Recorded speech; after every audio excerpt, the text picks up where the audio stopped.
Meghan Markle, let's talk about her. Her team allegedly sent unnecessarily aggressive messages to a journalist for being by Thomas Markle's hospital bedside. Daily Mail reporter Caroline Graham said she became good friends with Thomas after an interview back in 2018. And Kinsey, Meghan has only sent a letter to her father after his amputation surgery.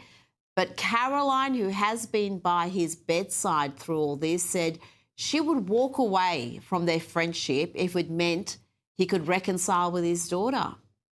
Well, you know what? Megan's already walked away because what we found out is while Megan's father sat in a hospital bed, after losing a limb, Megan had a parade of attorneys and embassy employees come through his hospital room with legal documents, some videotaping him for Megan, saying, "Oh, we have to send this to Megan. We have to show her, we have to show us getting this in your hand and send it off to Megan."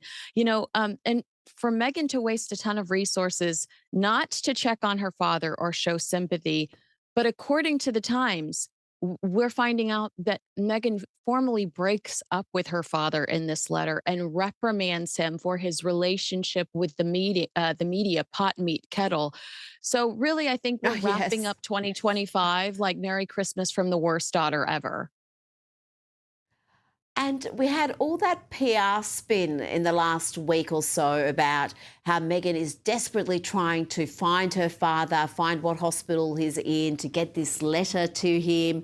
So it was all presented as Meghan extending an olive branch, but it doesn't seem to be that at all. Quite the opposite. Michelle Obama, she's facing a backlash after appearing on Jimmy Kimmel's program just hours after her friend Rob Reiner and his wife Michelle were found dead in their home. On the program, Kinsey, she revealed that she and Barack were meant to have dinner with a couple on Sunday, only to discover they had been killed, murdered in their own home. Allegedly by their son. Can you imagine going and sitting on Johnny Incredible. Carson and yucking it up with a comedian and talking about your murdered friend? This is such vulgar behavior. I mean, I thought we'd seen the worst from Michelle Obama. Buckle up. 2025 is not over. If I had plans with murdered friends, I'm not going on Jimmy Kimmel the next day to laugh and to talk about it. Who is advising this woman? If you look up the pictures of her on that program, she's laughing, she's smiling. Yeah. She should have canceled or postponed. But, making the murder about herself, that's absolutely vile. Oh, we had plans. Oh, they didn't show up. I wonder why. A knife to the throat, Michelle Obama.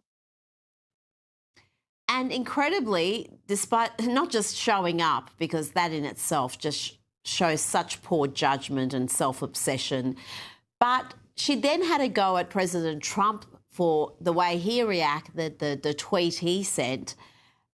And you're supposed to be a close friend. And like you said, you're on a comedy program, a late night comedy program, and you've got the nerve to have a go at the president's response.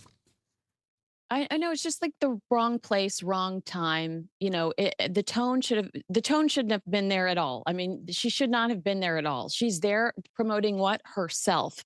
I just was so disgusted by this. And we always see this when celebrities die. Everybody coming popping up out of nowhere with their old photos that haven't talked to them in forever and all their long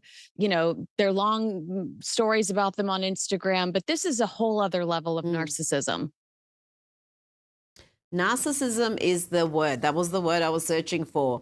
Now, Amy Schumer's former husband, Chris Fisher, has had his say on their high-profile divorce. Insiders told the Daily Mail he feels lost and is trying to come to terms with the fact their 7-year marriage is irretrievably broken. The insider said, of course, everyone eventually moves on from heartache, and Chris will too, but it is going to take him some time, as Amy is such an important part of his life. Kinsey, are we going to see tell-all interviews here and this couple airing their dirty laundry? Because it seems to be going that way. Well, based on all of Amy's pictures on Instagram, after deleting all of the chunky photos, God love a chunky girl, I am one. She deletes all of her chunky You photos are on not.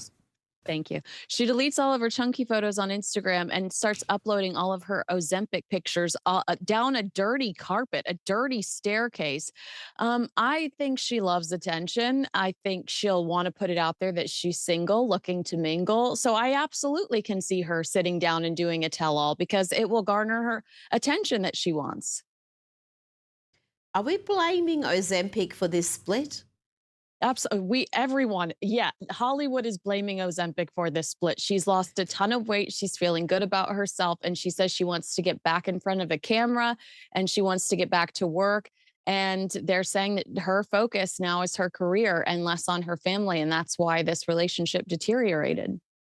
Before you go, Kinsey, Marjorie Taylor Greene and her boyfriend have announced their engagement, and an expert jeweler has revealed that the ring that we can see is worth $60,000 to $70,000 US based on its complex structure. Not bad.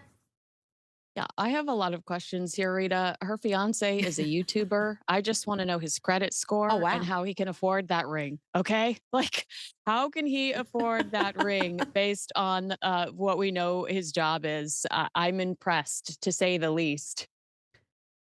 60 to 70,000 US, that's over 100,000 Australian. That is an impressive ring. They say you should be spending a month's salary, or is it 3 months' salary on the wedding ring? So you can kind of work out his salary if he's stuck to that formula. Kinsey Schofield, thank you so much for your time tonight.